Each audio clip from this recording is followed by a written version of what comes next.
Hi, everyone. My name is John Gassman, and I'm the State Hazard Mitigation Officer for Nebraska. I'm pleased to welcome you to our first webinar on FEMA's new grant program, Building Resilient Infrastructure and Communities, or BRIC. Today, we'll review the Notice of Funding Opportunity, or NOFO.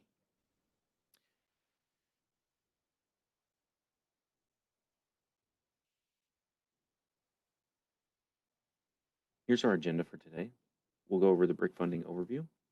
We'll talk about applicant and sub-applicant eligibility.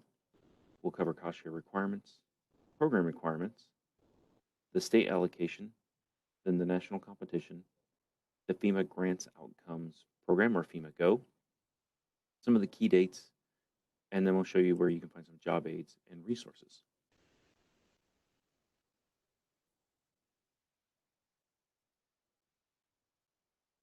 Each state, territory, and federally recognized tribe is receiving $600,000 for capability and capacity building activities. $300,000 of that can be used for planning or planning-related activities. I'll provide more details on those activities on a later slide. Any projects beyond the $600,000 will be entered into the national competition. Competitive mitigation projects must be cost-effective, must increase resilience and public safety, reduce injuries and loss of life, and reduce damage and destruction of property, critical services, facilities, and infrastructure. They must also be aligned with the criteria outlined in the BRIC NOFO, meaning the technical and qualitative evaluation criteria. We'll discuss the technical qualitative evaluation criteria in detail later on.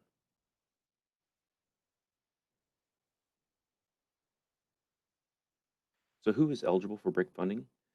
Applicants, as I said before, are all 50 states, all U.S. territories, all federally recognized Indian tribal governments, and the District of Columbia. Sub-applicants would include local governments, Indian tribal governments, other state agencies, and tribal agencies. In the state of Nebraska, this would mean municipalities, counties, natural resources districts, public power districts, and other quasi-governmental agencies.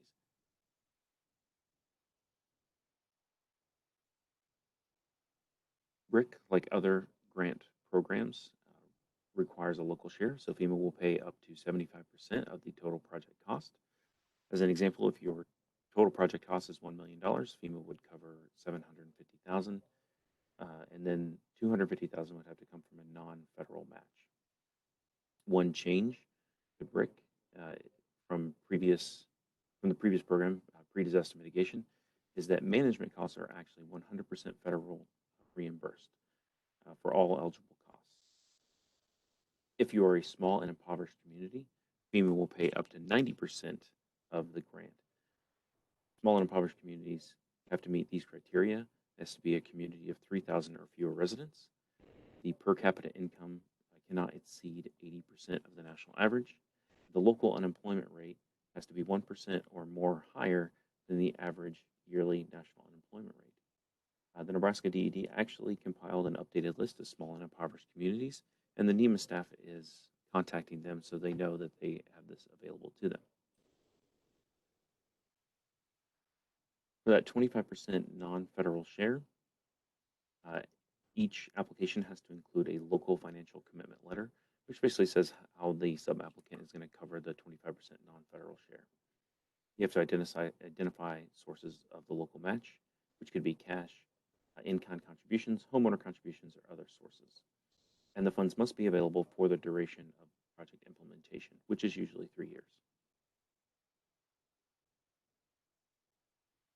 For management costs, as I said, management costs are 100% reimbursed by the federal government.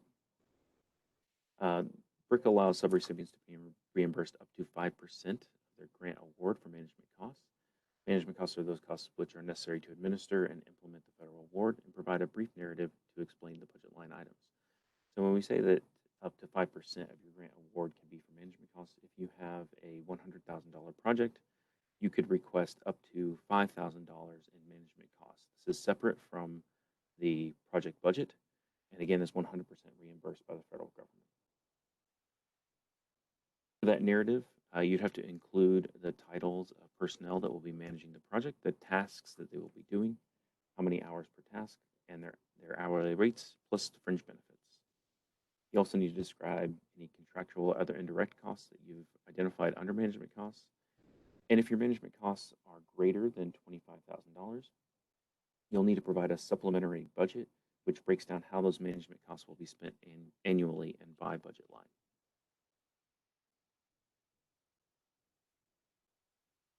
So some of the BRIC program requirements: potential sub-applicants must have a FEMA-approved hazard mitigation plan by the application deadline and at the time of obligated funding. Sub-applicants that are applying for mitigation projects must provide a benefit cost analysis or other documentation that validates cost effectiveness. And you must provide information and documentation needed to comply with the National Environmental Policy Act, or NEPA. We'll have more details on that on the next slide. There are other requirements that are listed in the FEMA NOFO, which you can find on the NEMA hazard mitigation site.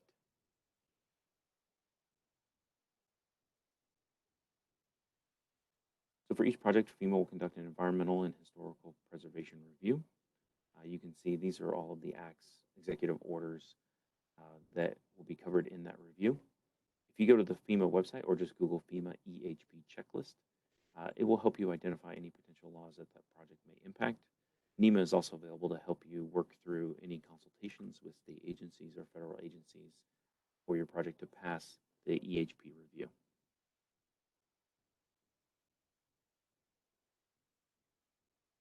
All right, so as I said in the beginning, each state, territory, and federally recognized tribe is allocated $600,000 for capability and capacity building activities. That includes hazard mitigation planning. But only $300,000 can be used for plans and planning related activities. So what are capability and capacity building activities? Well, these are activities that are associated with improving or enforcing building codes, partnerships, project scoping, which was formerly known as advanced assistance, mitigation planning, and planning related activities. These activities are only eligible under the state allocation, not the national competition. FEMA has provided several supporting documents that outline the eligible activities under each category. You can find them linked in the state NOFO and on the NEMA hazard mitigation website. For hazard mitigation plans, again, only $300,000 of the $600,000 state allocation can be used for plans. For BRIC 2020, NEMA will prioritize planning projects for districts with local hazard mitigation plans that are expiring in 2022 and 2023 that are not already covered under another grant program, meaning pre-disaster mitigation or HMGP. So those three jurisdictions include the Tri-County Planning Area, the Tri-Basin NRD, and the Hayes-Hitchcock and Frontier Planning areas. This is not to say that NEMA will not entertain other planning applications, but these will have priority over others. Also for planning under BRIC 2020, at application, NEMA will require the following: a review of the sub-applicant's procurement documents to include correspondence with potential vendors, bids received, and justification for choosing the final bid. Additionally, the solicitation must be posted on the American Planning Association website, and you can find that link right there.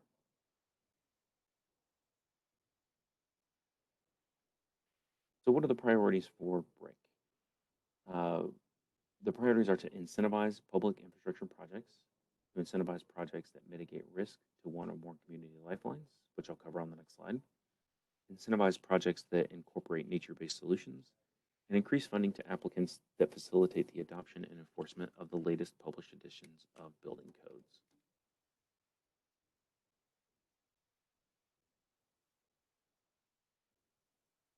So these are the community lifelines. Most of you should be familiar with these at this point. Again, if you can tie your project to one or more of these lifelines, it will just help it be more competitive for consideration in the national competition.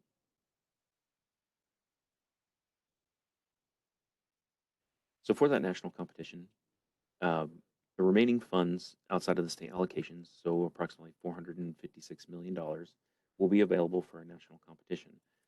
There's no limit to the number of projects that sub-applicants can submit. There's no limit to the number of projects that each applicant, meaning the state, can submit. The only limit is that each project is limited to a $50 million federal share. If you have a large infrastructure project, this is a good program that you can use these federal funds to help you with that.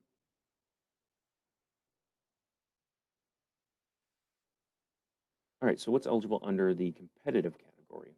So all existing activities that you can find in the FEMA Hazard Mitigation Assistance Guidance and Addendum, known as the HMA 2015, are still eligible under BRIC.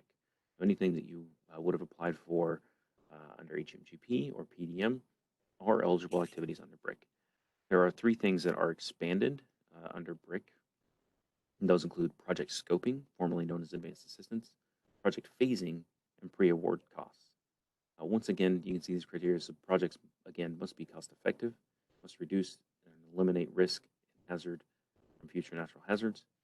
They must meet 2 consensus codes, either the 2015 or 2018 International Building Code. They must align with the Hazard Mitigation Plan. And they must meet all environmental and historic preservation requirements. So let's talk about what it means for a project to be cost effective.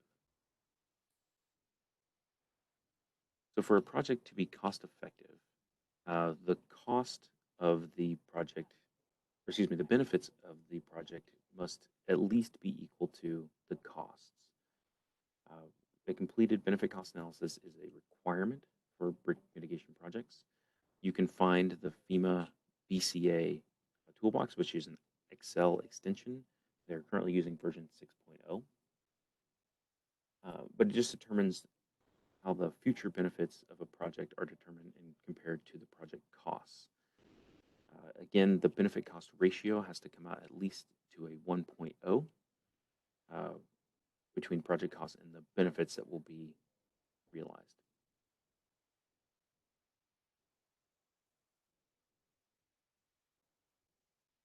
All right, sub-applicants should screen potential projects for competitiveness based on the 2015 HMA guidance and the BRIC NOFO.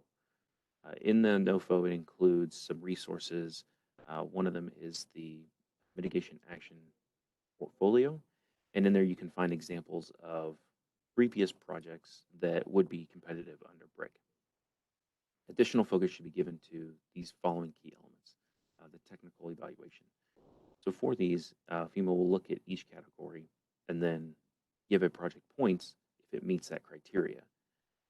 The points are all or nothing. So if this is an infrastructure project, it would be awarded 20 points. But if it's not an infrastructure project, it would receive 0 points in that category. Again, the more that you can tailor your scope of work or your project narrative to hit these points, the more competitive your project will be at the national competition.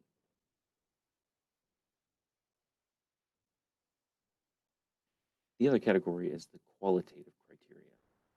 Once again, they'll look at each topic, look at the criteria for the project, and then they'll assign potential points based on that criteria. These are also all or nothing. So if this if the potential project includes outreach activities, it would be awarded 5 points. If it doesn't include outreach activities, it would receive 0 points in that category. So it's again important that you tailor your scope of work and your project narrative to include as many of these points as possible so that it is just more competitive at the national level. The last type of assistance available under BRIC, so there's the state allocation for capability and capacity building activities. There's a national competition for infrastructure projects. The one other thing that BRIC is providing is non-financial direct technical assistance. This will be provided to up to 10 selected communities across the nation to support these mitigation outcomes listed here. That's improving resiliency to natural hazards, sustaining successful mitigation programs, submitting high-quality applications, and implementing innovative projects to reduce risk. So each state is limited to one application, meaning we can only submit one community that could benefit from this, and then each FEMA region will select one community from within the region to forward to FEMA headquarters to receive the non-financial direct technical assistance. There are some criteria for consideration for communities to receive this assistance. So FEMA has not said that these are required criteria, but they did say they may prioritize direct technical assistance for communities that meet these criteria. Um, Communities that have not received a project award under pre-disaster mitigation, a flood mitigation assistance, or hazard mitigation grant program in the last 5 years. Also, communities that have not received any advanced assistance under PDM, FMA, or HMGP in the last 5 years. Federally recognized tribal entities, and small and impoverished communities. Communities do have to demonstrate a compelling need, meaning they have significant social vulnerability, they've been faced with multiple major disaster declarations with the last 5 years, etc. NEMA is currently running an internal screening process to identify best candidates for non-financial direct technical assistance. If you represent or know of a community or jurisdiction that meets these criteria, please contact us at nema.hazardmitigation@nebraska.gov. Again, each state is directed to nominate one community, and then FEMA will select one community per region for 10 total to receive this assistance. One thing that's really great about this is that you can have assistance from FEMA experts to help you scope a project, build an application, and then potentially submit it under a future funding opportunity like BRIC 21. So this is a great chance to build some mitigation capacity at the local level.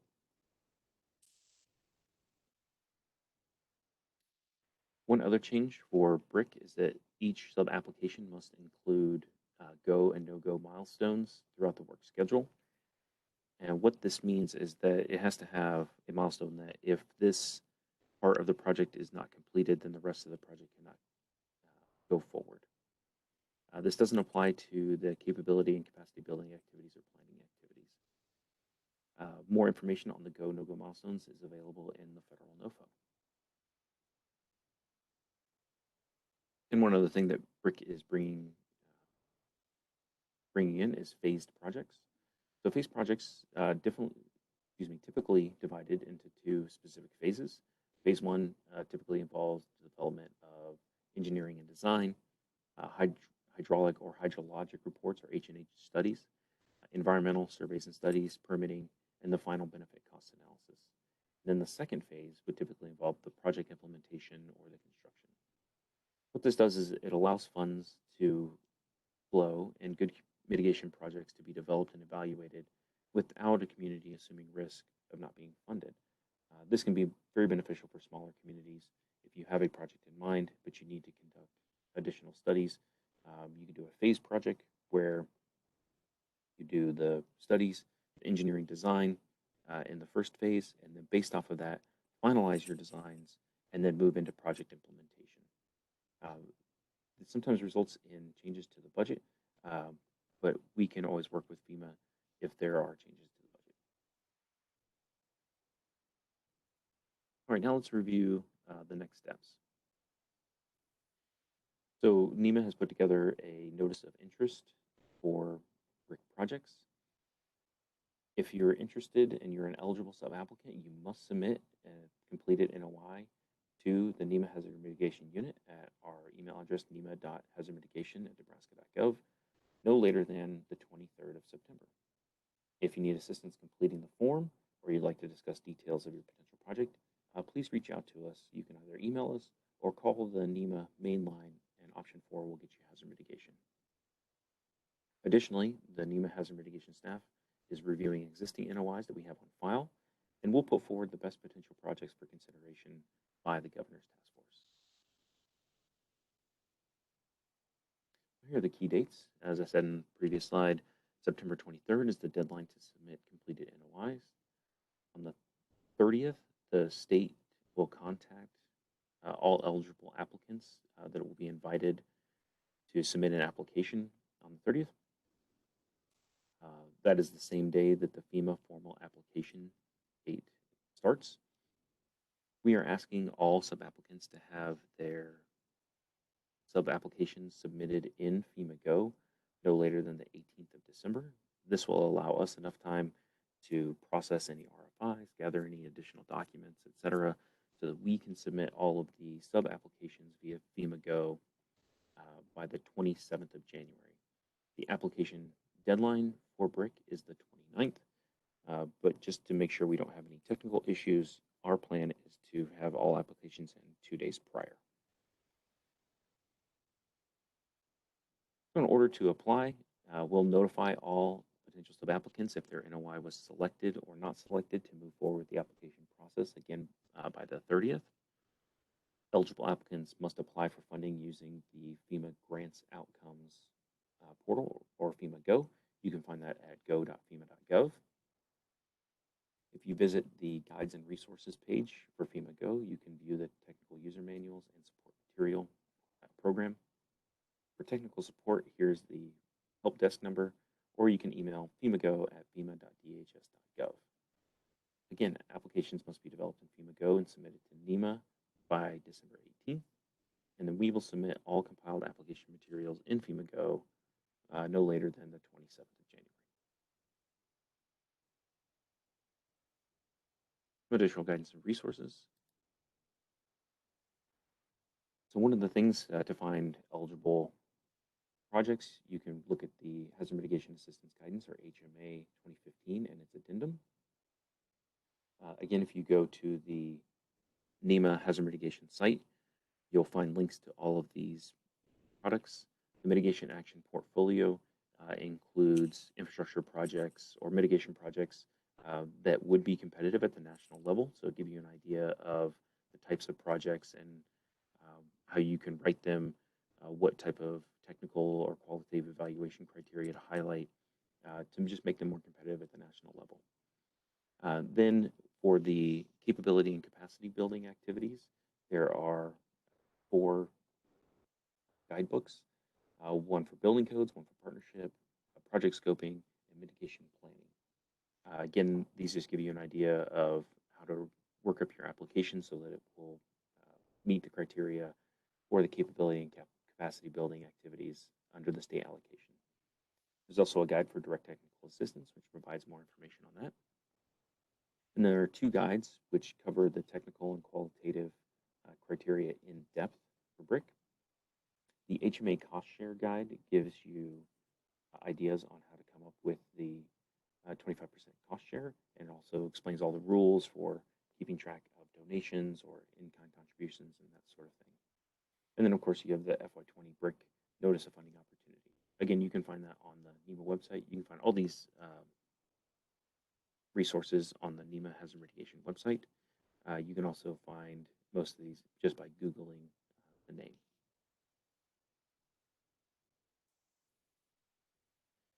If you have any questions as you're building your NOI, or just want to ask some questions about the BRIC program in general, please don't hesitate to email us. You can email me, john.gassman@nebraska.gov. You can email my deputy, c.hint@nebraska.gov. Or the best thing is to send to our group inbox, nema.hazardmitigation@nebraska.gov. We look forward to working with you on these projects and helping the people of Nebraska. Thanks for your time today.